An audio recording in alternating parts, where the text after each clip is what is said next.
बीते कुछ दिनों से कई लोगों की एक ख्वाहिश थी। ख्वाहिश ये कि जरा असम के बारे में तो बात कीजिए, क्योंकि असम चुनाव को लेकर गोदी मीडिया के तमाम सर्वे गाहे बेगाहे यही कह रहे हैं कि वहां पर भारतीय जनता पार्टी पिछली बार से ज्यादा सीटें लेकर के आएगी। यानी कि अब वो 95-96 सीटों पर जीत हासिल करेगी 126 सीटों वाली असम विधानसभा में।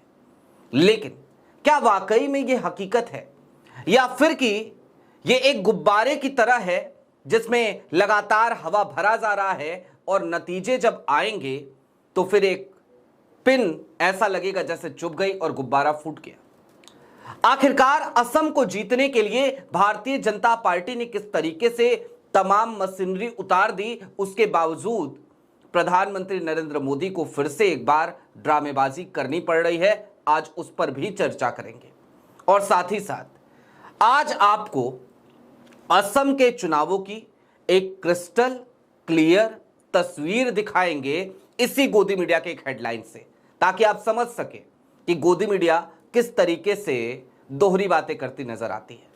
नमस्कार, मैं स्वप्निल और आप मुद्दा देख रहे हैं।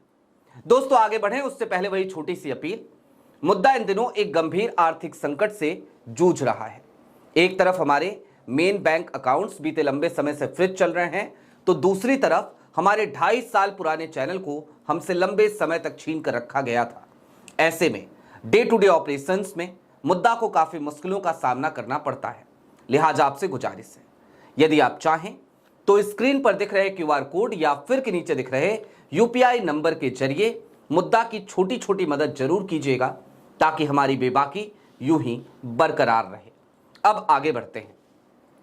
दोस्तों, असम, एक तरफ तो यह समझिए कि राहुल गांधी ने इसे पर्सनली ले लिया है, ऐसा कहा जा रहा था। गांधी परिवार ने इसे पर्सनली ले लिया है, ऐसा कहा जा रहा था।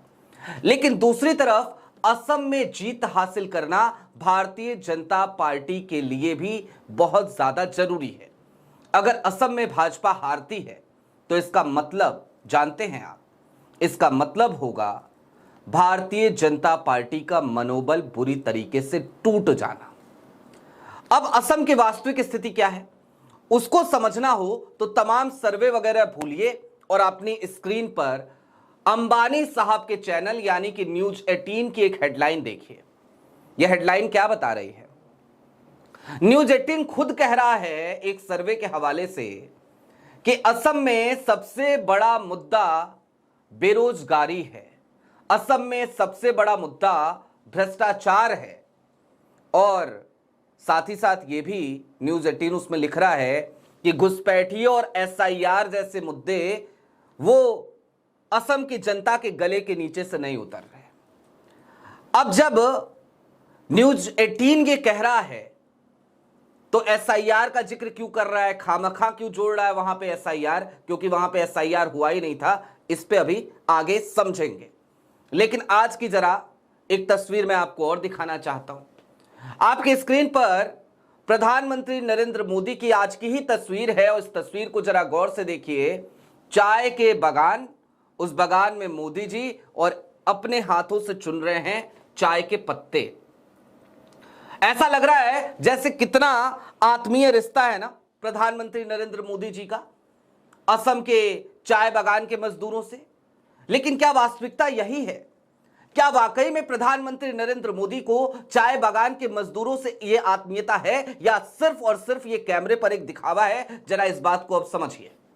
आपको पता है चाय बागान के मजदूरों के विषय पर प्रधानमंत्री वहां कुछ नहीं बोलते, जाते हैं भाषणबाजी करते हैं, कुछ नहीं बोलते, क्योंकि बोले कैसे भाई? उन्हीं की सरकार है, उन्हीं के मुख्यमंत्री ने कुछ वायदे किए थे और उन्हीं के मुख्यमंत्री अपने वायदे को निभाने में असफल रहे हैं। चाय बागान मजदूरों के हालात पर लेकिन कांग्रेस खुल करके बात कर रही है। इसके अलावा जुबिन गर्ग की मौत का मुद्दा, जिसको फाउल प्ले हो गया हिमंता बिस्वा शर्मा से, बीच में खूब कोशिश करी हिमंता ने, खूब कोशिश करी कि इस मामले को भुनाया जाए, दिखाऊं कितनी मेहनत कर रहा हूं, लेकिन वो सब कुछ फेल हो गया। दूसरी तरफ कांग्रेस क्या कर रही है जरा वो समझिए, और समझिए क्या, कुछ नाम लेने जरूरी हो जाते हैं। आज की तारीख में लोग कह रहे हैं कि भाई गौरव गोगोई को वहां पर कमान देकर के गलती कर दी। ये कौन लोग हैं जो कह रहे हैं?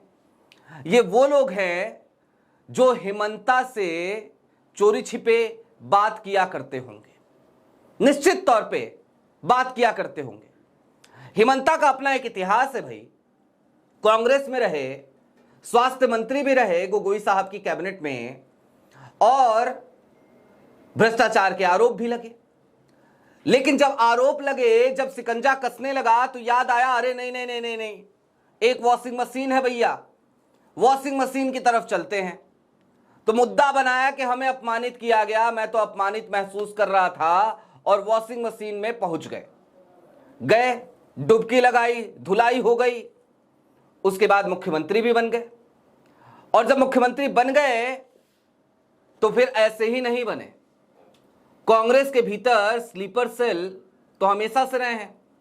हिमंता के स्लीपर सेल पहले भी थे कांग्रेस में, अभी भी हैं, बहुत सारे छोड़ के चले गए लेकिन अभी भी हैं। और उन स्लीपर सेल्स की मार्फत हिमंता बार बार कांग्रेस का वहां नुकसान कराते रहे हैं। लेकिन आज की तारीख में कांग्रेस को यह पता है कि किनकी बातों पर कान रखना है, किनकी बातों पर नहीं रखना है। और लिहाजा मैं एक नाम यहां पे जरूर आपके सामने लेना चाहता हूं। एक बार फिर आप कहेंगे कि भैया क्यों इतनी तारीफ किसी आदमी की, लेकिन क्या करूं, मजबूरी है। राहुल गांधी के एक सेनापति हैं, आप देखिए हर कुछ दिनों के भीतर वो आपको असम में नजर आते हैं। आज भी असम में थे, आप समझ गए होंगे, जिक्र कर रहा हूं पवन खेरा का, आज भी असम में पहुंच गए। लाइट डिटेक्टर टेस्ट किया आज हिमंता बिस्वा शर्मा का। चाय बागान के मजदूरों के मुद्दों पर क्या कहा था हिमंता ने, क्या वो हो गया? नहीं। क्या जो बेरोजगारी का मुद्दा था उस पर कुछ काम करते हुए हिमंता नजर आए? नहीं। हर मुद्दे पर सरकार नाकाम रही। अब जरा वो सर्वे वाली बात को भी समझ लीजिए, क्योंकि मैंने कहा था कि किस तरीके की दोहरी बातें गोदी मीडिया कर रही है, किस तरीके से एक गुब्बारे में हवा भरा जा रहा है, तो जरा आप वो भी समझिए। ये ऐसे हो रहा है दोस्तों कि आपसे एक तरफ तो ये कहा जा रहा है कि भाई 95-96 सीटें भारतीय जनता पार्टी और एनडीए जीत जाएगी और पूर्ण बहुमत की सरकार बनाएगी, कांग्रेस को करारी हार का सामना करना पड़ेगा। लेकिन दूसरी तरफ क्या हो रहा है इसमें? दूसरी तरफ लोगों के बीच में मुद्दे क्या है? मुद्दा है बेरोजगारी का, मुद्दा है भ्रष्टाचार का। तो ये मुद्दे कांग्रेस के खिलाफ हैं क्या? कांग्रेस की सरकार है क्या बीते 10 सालों से? नहीं। सरकार किसकी है? भाजपा की। तो जब प्रमुख मुद्दे ये हैं, तो फिर इन मुद्दों के बारे में सोचने वाली जनता, आप खुद सोचिए कैसे हिमंता को चुनेगी और क्यों चुनेगी। अब एक ही ट्रम्प कार्ड बचता है भारतीय जनता पार्टी के पास हर वक्त, ऐसे किसी भी माहौल में जब वो फंसती हुई नजर आती है, जब वो घिरती हुई नजर आती है। कौन सा ट्रम्प कार्ड है वो ट्रम्प कार्ड है नफरती भाषा, नफरती बोल। वो ट्रम्प कार्ड है सांप्रदायिक राजनीति, घुसपैठिया, मुस्लिम, मंगलसूत्र, मटन, मछली, पता नहीं क्या क्या। और उसी पे उतर आई है भारतीय जनता पार्टी। और असम इसके हाथों से छिटकता हुआ क्यों लग रहा है भाजपा को भी? भाजपा क्यों इस बात को समझ चुकी है कि बड़े कांटे की टक्कर हो गई है, मुश्किल हो चला है? इसको समझना हो तो इस तरीके से भी समझिएगा कि भाई पूरे देश में एसआईआर हुआ ना, जहां जहां चुनाव है वहां वहां भी हुआ। असम में क्यों नहीं हुआ? असम में चुनाव आयोग ने कहा ना ना ना ना ना, एसआईआर नहीं करेंगे। क्या करेंगे? एसआर करेंगे। तो एसआर हुआ वहां पे, एसआईआर नहीं हुआ। मशीनरी का दुरुपयोग शुरू से शुरू हो गया था। उसके बाद अब ये सर्वे का खेल चल रहा है, ओपिनियन पोल का। इससे थोड़ा सा माइंड मेकअप कराया जा रहा है, क्योंकि कई लोग होते हैं ना, वो कहते हैं कि भाई अपना वोट बेकार नहीं करेंगे, भाजपा की सरकार आ रही है तो कायम को कांग्रेस को दें। ऐसे भी कुछ लोग होते हैं। तो ओपिनियन पोल खेल लो, सर्वे खेल लो। तो वो खेला चल रहा है। इससे भी लेकिन काम नहीं बन रहा। तो हिमंता के जितने नफरती भड़काऊ बयान हैं, वो एलईडी वैन घूम रही है बकायदा पूरे असम में, और उस पे भाषण नहीं चल रहा है। उसके तमाम नफरती बयान, तमाम वो प्रेस कॉन्फ्रेंसेज, वो तमाम चीजें वहां पर चलाई जा रही हैं और कहा जा रहा है देखो भैया क्या शानदार आदमी है, किस तरीके से ये हिंदू असम बनाएगा, इस तरीके की माइंडसेट वहां पे मतलब नफरत बोलने का काम वहां पे चल रहा है, खुलेआम चल रहा है। और हमारे प्रधानमंत्री जी भी पहुंचे, हमारे साहेब भी पहुंचे, तो इन्होंने भी क्या किया, इन्होंने भी असम में जाकर के वही मुस्लिम तुष्टीकरण, कांग्रेस ये करती है, कांग्रेस वो करती है, कांग्रेस घुसपैठिया, कांग्रेस यहां विदेशियों को बसाना चाहती है। अरे यार सरकार किसकी है, गृहमंत्री कौन है? गजब का हाल है। 11 सालों से सरकार आपकी और कांग्रेस असम में विदेशियों को बसाना चाह रही है, तो कर क्या रहे हो बैठ के हाथ पे हाथ रख के? मैं तो कतई बर्दाश्त नहीं करूंगा अगर कांग्रेस इस तरीके की देश विरोधी काम में, कुकृत्य में संलिप्त है तो। कसो सिकंजा तमाम नेताओं पे जो ये कर रहे हैं, डालो जेल में, लटका दो सूली पे। लेकिन नहीं, ऐसा नहीं करोगे क्योंकि पता है कि सबूत नहीं है, ऐसा हो नहीं रहा है। तो करना क्या है, माहौल बनाना है, तो माहौल बना दो। तो माहौल कैसे बनेगा? माहौल ऐसे बनेगा, साहिब जाएंगे, बड़ा सा मंच सजेगा और टीवी चैनलों की सुर्खियां बन जाएंगी, सोशल मीडिया पे आईटी सेल फैला देगा, एलईडी वैन में वही भाषण चला दिए जाएंगे और बस एक माहौल बन गया।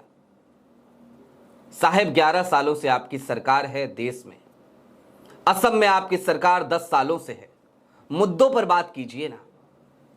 चाय बगान की उन महिलाओं के साथ जब आप पत्ते चुन रहे थे चाय के, तो फिर जरा उन चाय बगान की महिलाओं से पूछा होता आपने कि भाई किस हाल में जी रहे हो।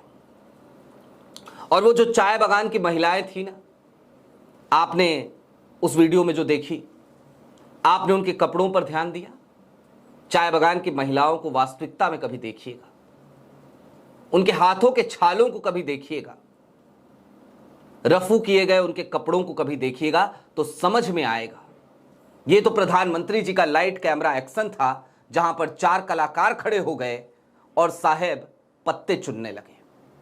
बहरहाल असम में लड़ाई उतनी आसान नहीं भाजपा की जितना आज तक आपको बताई जा रही है।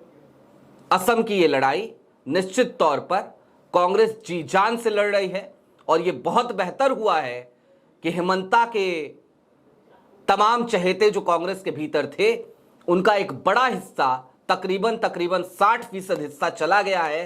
हालांकि 40% हिस्सा अभी भी असम में वो कांग्रेस के भीतर है और धीरे धीरे ही निकलेगा, क्योंकि कांग्रेस के पास ना वो तंत्र है, ना वो सिस्टम है कि उससे पता चलता रहे कि भैया कौन क्या करता है।